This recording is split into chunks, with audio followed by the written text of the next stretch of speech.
तो आइए आज बात करते हैं शेयर बाजार की, खासकर उन लोगों के लिए जो इसमें बिल्कुल नए हैं। हमारे पास एक गाइड है, शेयर बाजार सीखें, एक शुरुआती मार्गदर्शिका।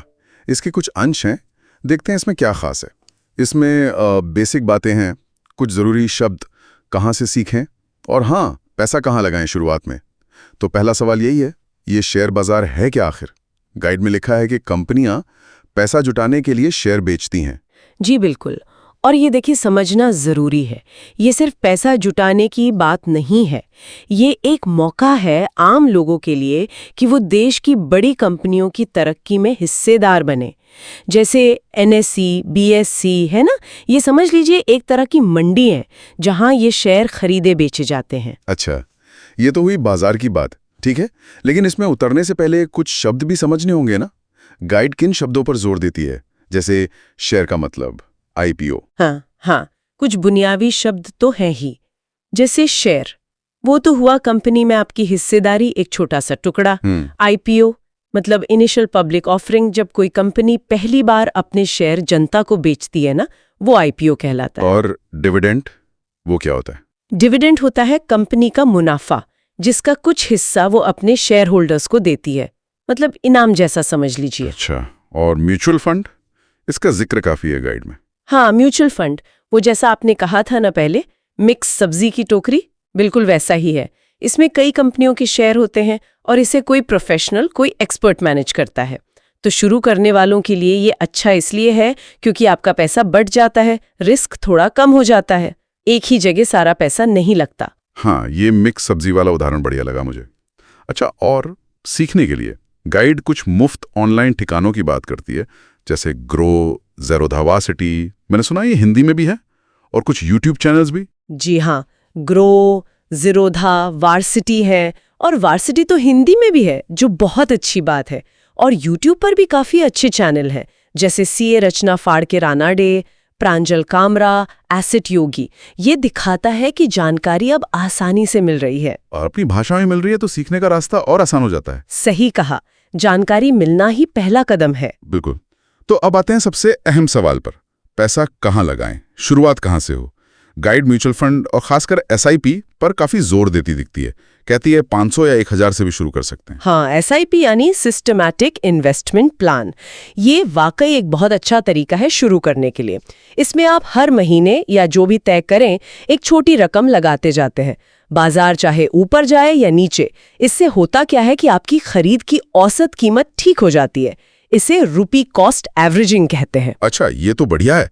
अनुशासन भी बनता होगा इससे। ग्रोथ की संभावना शायद ज्यादा हो। और फ्लेक्सी कैप में फंड मैनेजर अपनी समझ से कहीं भी पैसा लगा सकता है। तो शायद गाइड का इशारा एक मिले जुले पोर्टफोलियो की तरफ है। हाँ, और इंडेक्स फंड्स की भी बात थी, वो क्या चीज है? जी, इंडेक्स फंड्स वो होते हैं जो सीधे सीधे किसी इंडेक्स जैसे निफ्टी 50 या सेंसेक्स को कॉपी करते हैं। मतलब जो कंपनियां इंडेक्स में हैं, उन्हीं में उसी अनुपात में पैसा लगा दिया। इसमें मैनेजर को ज़्यादा दिमाग नहीं लगाना पड़ता, इसलिए इनको चलाने का खर्चा, वो जो एक्सपेंस रेशियो होता है, वो अक्सर कम होता है। तो ये कम जोखिम वाला हुआ? हाँ, तुलनात्मक रूप से कम जोखिम और स्थिरता वाला कह सकते हैं। लंबी अवधि के लिए एक सरल और सस्ता विकल्प। बस बाजार के साथ चलते रहो। ठीक है, mutual fund, SIP, index fund, ये तो समझ आया। लेकिन अगर किसी को सीधे शेयर खरीदना हो, जैसे गाइड में नाम है टीसीएस, एचडीएफसी बैंक, रिलायंस। हाँ, यहाँ गाइड थोड़ा सावधानी बरतने को कहती है। देखिए, सीधे शेयर चुनना, इसमें ज्यादा रिसर्च लगती है। ये सिर्फ नाम सुनकर पैसा लगाने वाला खेल नहीं होना चाहिए। गाइड सही कहती है कि कंपनी की वित्तीय सेहत देखनी चाहिए।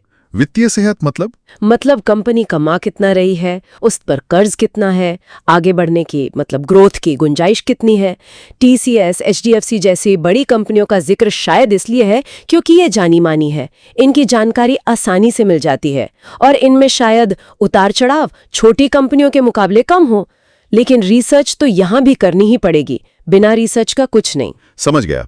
और गाइड में कुछ चेतावनियां भी हैं, जैसे सारा पैसा एक साथ मत लगाओ, उधार मत लो, धैर्य रखो। ये बातें कितनी जरूरी हैं? कई लोग सोचते हैं जल्दी अमीर बन जाएं। अरे, ये बातें तो बिल्कुल गांठ बांध लेनी चाहिए। ये सिर्फ चेतावनियां नहीं, ये निवेश के सुनहरे नियम है। बाजार हमेशा सीधा ऊपर नहीं जाता, वो नीचे भी आता है। ऐसे में अगर सारा पैसा एक साथ लगा दिया या उधार लेकर लगाया तो बहुत मुश्किल हो सकती है।